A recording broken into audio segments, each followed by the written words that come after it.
na'udzu billahi min syururi anfusina wa min sayyiati a'malina.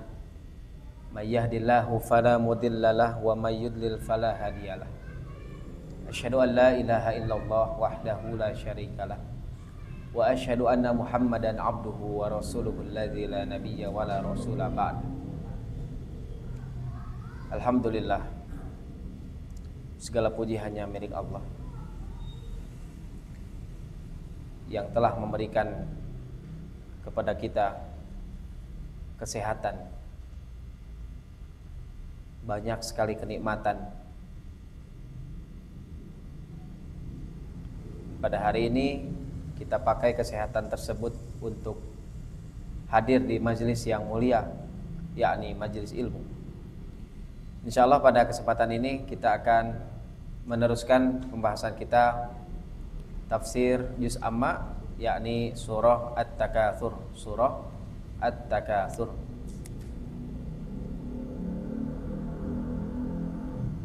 A'udzu billahi minasyaitonir rajim. Bismillahirrahmanirrahim. Allah Subhanahu wa taala berfirman, Alhaakumut takatsur. Alha, ya, alha itu fiil dari kata lahun. Lahun. Ada laibun, ada lahun. Ya. Ada lago. Intinya sama ya. Mengacaukan, melalaikan. Alhaakum, melalaikan kalian. Apa? At-takatsur, berbanyak-banyak ya. Biasa diartikan dalam terjemah Indonesia bermegah-megahan. Kata Allah di ayat lain, i'lamu annamal hayatud dunya laibun walahun wazinatun wa tafakhurum bainakum wa takatsurun fil amwali wal aulad. Dalam surah Al-Hadid. Takatsur di sana disebutkan. Ketahuilah oleh kalian, kehidupan dunia itu adalah laibun, permainan, walahun, senda gurau, wazina, perhiasan, wa tafakhurum bainakum, berbangga-bangga di antara kalian, wa takatsur, ya, berbanyak-banyak fil amwali wal aulad. Berbanyak-banyak apa? Harta dan anak. Ya tahu ya dunia mah saur Allah teh. Muter we gitu. Muntah harta anak, nah anak harta. Ya. Ya. Nah, ayat ini maksudnya apa? Umum, terkait dengan kepemilikan harta, anak, kabilah, suku, ras, ya. Bahkan manusia itu terkadang selalu membangga-banggakan atau berbanyak-banyak dengan hal yang tidak berguna. Apa? Ya, misalnya hobi mengoleksi perangko, ya, ayahnya jalmi teh. Perangko dikoleksi jeung naon? Bola golf dikoleksi, tinggal bola golf di bumi seueur pisan. Leuheung mau dijual gitu, dikoleksi. Nah, naik ke tingkatan yang lebih tinggi. Yang punya uang banyak membeli mobil-mobil mewah sampai puluhan, mobil antik, motor mewah. Kerjaman kamari batu apa? Batu akik ya. Aya nu ngoleksi sampai ratusan. Anggaran dipakai nama hiji. Nah, ini kebanyakan orang itu mengkoleksi yang bisa dibilang tidak bermanfaat ya. Kata Rasulullah, min husnil islamil mar'i tarkuhu ma la ya'ni. Sebaik-baik muslim itu adalah yang bisa meninggalkan apa yang tidak berfaedah atau tidak bermanfaat.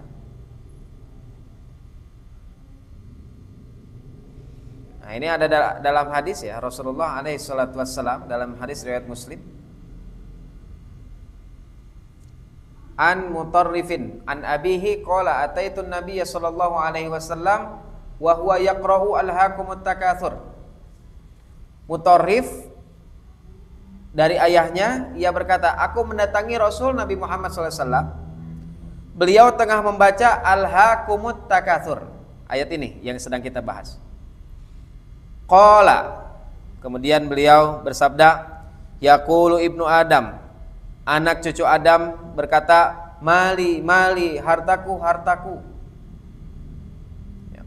Itu kan banyak manusia itu selalu harta harta harta ya. Wahallaka yabna Adam min malik illa ma akalta fa afnaita aw labista fa ablaita aw tasaddaqta fa amdoita, kata Rasulullah. Hartamu wahai cucu anak atau wahai anak cucu Adam tidak lain adalah yang kau makan lalu kau habiskan. Eta cenah harta kamu mah. Beli makanan banyak sejutaan, anggar no dimakannya mah hiji-hiji. Teka tuang ternyata ya, banyak yang tidak termakan di kulkas, banyak yang masih disimpan. Akhirnya apa? Akhirnya jadi rezeki ayam, buang. Berarti itu tidak jadi rezeki. Yang jadi rezeki itu makanan yang dimakan. Kemudian apalagi aulabista fa ablait, yang kau kenakan lalu kau usangkan, yang kita kenakan. Berapa banyak orang yang lomarina aya 10, bajuna aya 900 ya. Anggar nu dipake mah hiji. Atau yang kau sedekahkan lalu kau habiskan. Hadis riwayat Muslim. Ya. Mobil 100, anggar nu dipake mah hiji kan mobilna. Rumah banyak ya, puluhan, yang dipakai hanya satu, bahkan dia hanya pakai satu kamarnya saja. Begitupun juga makanan, minuman dan lain sebagainya. Ya, intinya yang dipakai hanya satu dan itulah rizki. Terkadang yang kita punya itu belum tentu jadi rizki. Cangtang tuh bisa wae teh rizki, jang batur bisa wae. Ya. Hadirin rahimani wa rahimakumullah. Maka yang namanya harta dan keluarga itu akan ditinggalkan. Ya, kata Rasulullah SAW, yang akan mengikuti mayit itu 3: harta, keluarga, dan amal. 2 mah bakal uih, hiji bakal netep. Naon nu netep amal, nu 2 uih. Keluarga ngan hungkul ngajajabkeun dugi ka liang lahat. Ya, ka kuburan hungkul kan teu masuk ke liang lahatnya. Hartanya cuma sampai parkiran hungkul. Ya. Sedangkan amalnya akan terus melekat. Hadirin rahimani wa rahimakumullah. Kemudian Allah Subhanahu wa taala berfirman, "Hatta zurtumul maqabir." Sampai kalian masuk ke dalam kubur. Maksudnya apa? Maksudnya kalian itu berhenti dari berbanyak-banyak, dari bermegah-megahan, karena kematian yang memberhentikan kalian. Maka ayat ini itu menjadikan kita berpikir ya, mengajak kita untuk berpikir, masa harus kematian yang mengingatkan kita atau yang memberhentikan kita dari bermegah-megahan, dari mencari dunia. Ya. Sedangkan seorang itu ya harus ingat kematian. Makanya ayat ini itu mengajarkan kita agar kita itu ingat pada kematian. Seorang itu akan terus menerus cari harta terus saja puluhan tahun. Kalau dia tidak ingat kematian, maka dia mungkin tidak akan beribadah pada Allah Subhanahu wa taala. Padahal tujuan dia diciptakan kan untuk beribadah, bukan untuk bekerja. Ya, enggak ada. Wa ma khalaqtul jinna wal insa illa liya'budun. Karena kita diciptakan untuk beribadah, maka kerja kita niatkan untuk ibadah, maka di sana ada keberkahan. Ya, lamun misalkan umpamanya dagang, ya, umpamanya bekerja. Ya. Kalau misalkan niatnya ibadah, dagang akan tidak curang, maka tidak akan terkena wailul lil mutaffifin. Ya. Atau bekerja tidak akan curang, tidak akan ada yang namanya korupsi ya dan lain sebagainya. Karena diniatkannya ibadah. Ya, contoh seorang yang bermain bola 90 menit ya, Persib cenanya ayeuna nuju main. Dan moal terus-terusan main Persib teh. Engke aya masana berhenti 90 menit beres, udah istirahat. Maka dunia pun seperti itu. Akan ada waktunya beres. Nah, ketika beres itu apa yang kita bawa pada Allah Subhanahu wa taala? Maka seperti itulah kematian atau kiamat kecil kita. Jadi setiap orang itu punya kiamat kecil, kematian yang akan memberhentikan seluruh aktivitas di dunia. Aktivitas semuanya. Ya. Maka merugilah orang yang mengisi kehidupan dunianya ya hanya sebatas untuk mencari dunia saja ya. Padahal dunia ini muter-muter. Ayeuna awal bulan gajian. Balanjakeun. Engke habis. Gajian deui balanjakeun. Kitu muter terus dunia mah. Ya. Meser sepatu, meser tas gitu ya untuk anak misalkan sekolah. Kete rusak sepatu teh, tas teh. Nanti beli lagi tas, beli lagi sepatu, gitu aja terus. Muter dunia. Ya termasuk ya yang level elitnya pun sama kan. Gajian besar ya, miliaran. Beli rumah gedong, beli ini. Tidak puas, beli lagi. Habis mati dia. Diteruskan oleh anaknya gitu lagi ya. Muter ya dunia itu. Maka jika kita misalkan bermain bola atau naik motor gitu ya, umpamana mun inget maot mah naik motor teh moal ugal-ugalan sok. Misalkan ayo bakal pimaoteun, bakal picilakeun, moal ugal-ugalan. Kenapa banyak orang yang ugal-ugalan naik motor? Ya, karena dia tidak ingat kematian. Dia tidak ingat kematian.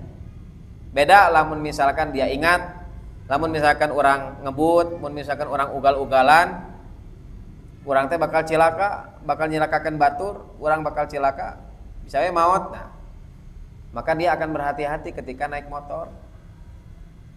Ya. Hadirin rahimani wa rahimakumullah. Nah, makanya ayat ini itu mengajarkan kita masa kematian yang harus memberhentikan kita dari berbanyak-banyaknya kita terhadap dunia. Ya. Subuh sudah pergi. Ya, terus siang ya, sore, malam pulang, tidur, subuh pergi lagi, malam dia tidak tahajud, malam dia tidak bangun, seperti bangkai. Apa bedanya dengan binatang kalau seperti itu? Karena nilai dari manusia itu adalah beribadah, tentunya. Makanya kata Allah dalam ayat ketiga, kalla saufa ta'lamun.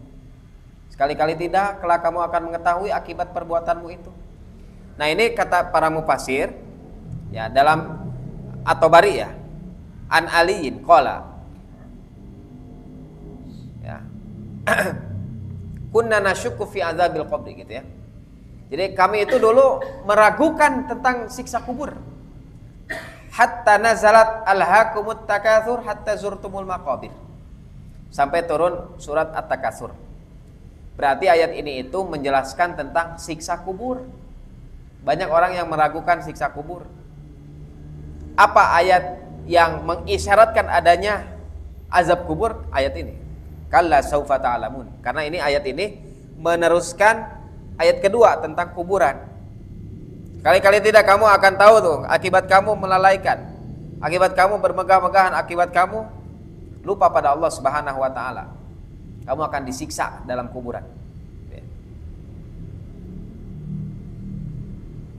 Maka kuburan itu ya, di dalamnya ada kenikmatan dan ada azab.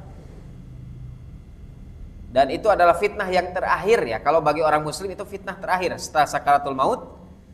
Nah, kemudian dia akan mengalami fitnah terakhir, ujian terakhir. Ya. Ujiannya adalah ditanya oleh malaikat munkar dan nakir yang membawa mirzabah, palu ya. Yang kalau ditenggelkan ya, kalau dipukulkan sekali itu gunung Uhud bisa hancur. Ya. mengerikan.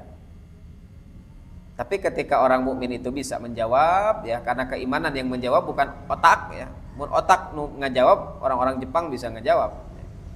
Orang-orang Jepang itu orang-orang pinter-pinter. Ya. Tapi keimanan yang menjawab bukan otak. Allah Subhanahu wa taala kemudian berfirman, "Tsumma kalla saufa ta'lamun." Kemudian sekali-kali tidak, kelak kamu akan mengetahui. Nah, ini itu dua kali kok Allah disebutkan. Ancaman setelah ancaman, peringatan setelah peringatan. Dua kali. Ini menegaskan bahwa siksa kubur itu ada. Menegaskan bahwa yang namanya fitnah kubur itu ada. Menegaskan bahwa Allah tidak akan membiarkan orang-orang yang hidupnya hanya dihabiskan untuk dunia saja. Dalam surah apa? Al-Qiyamah, Allah Subhanahu wa taala bilang, "Ayahsabul insanu ayyutraka sudah." Apakah manusia mengira dia akan dibiarkan begitu saja tanpa pertanggungjawaban? Emang bakal diantapkan gitu kok Allah? Mual ditanya, mual di pertanggungjawaban, mual di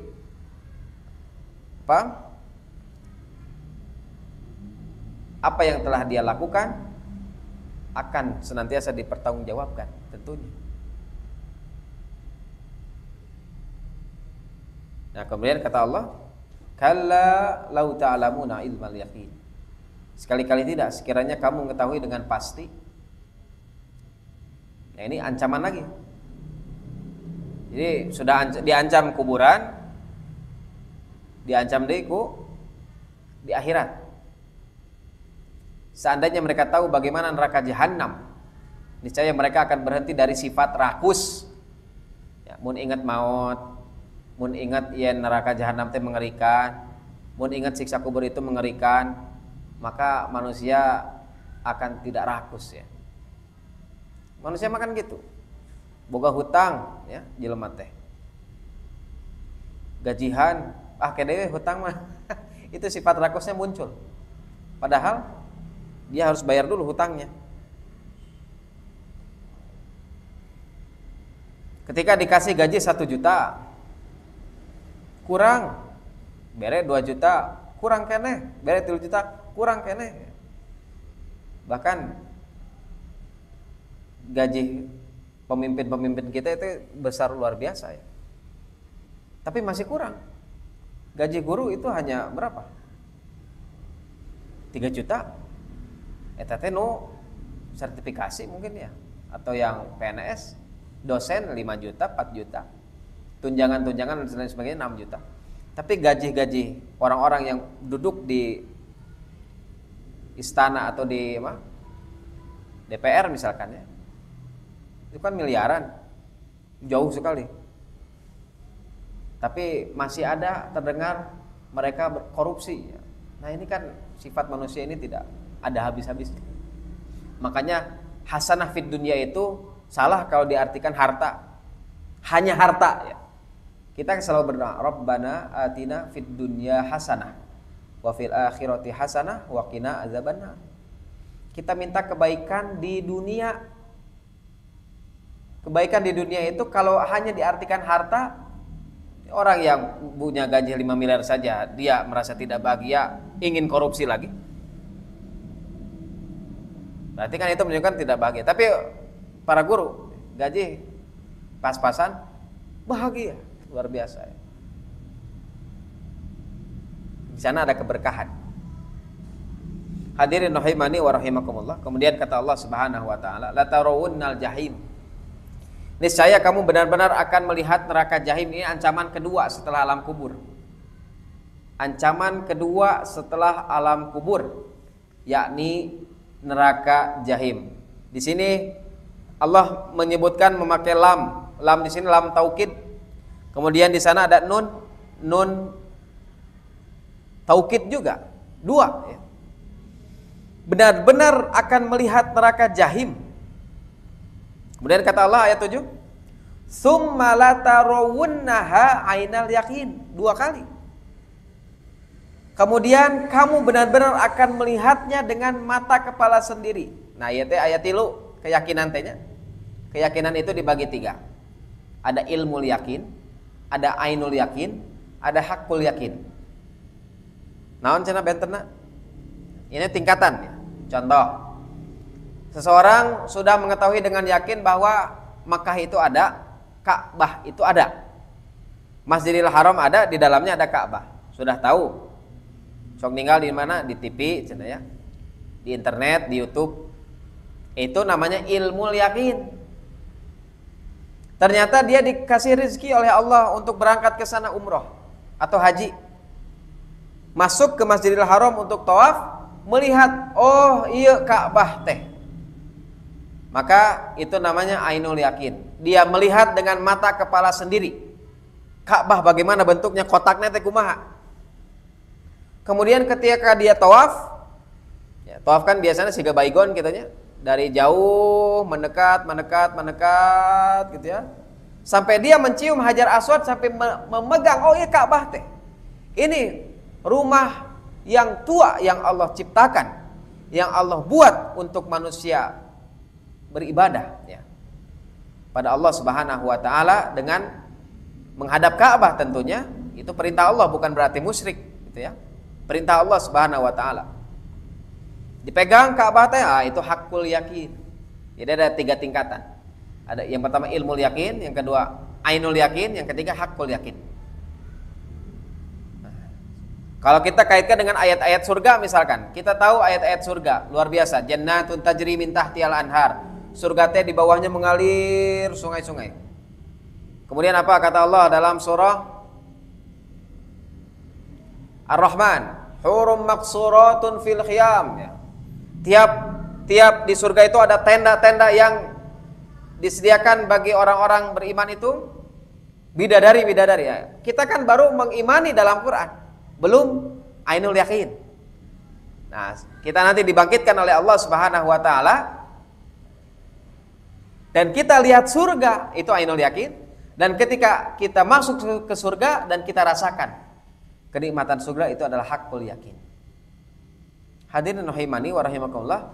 Nah, dalam ayat ini Allah menyebutkannya ainul yakin. Berarti nu kadua. Nah, teh hakul yakin cenah. Melihat dulu ternyata. Ku Allah diperlihatkan dulu. Ya, kepada orang-orang kafir, orang-orang yang rakus, orang-orang yang tamak, orang-orang yang bermegah-megahan, lupa pada Allah. Untuk seterusnya mereka akan hakul yakin tentunya. Tapi ada juga pendapat, penafsiran bahwa yang akan melihat neraka jahanam itu 2, orang muslim dan orang kafir, orang mukmin juga. Kenapa? Karena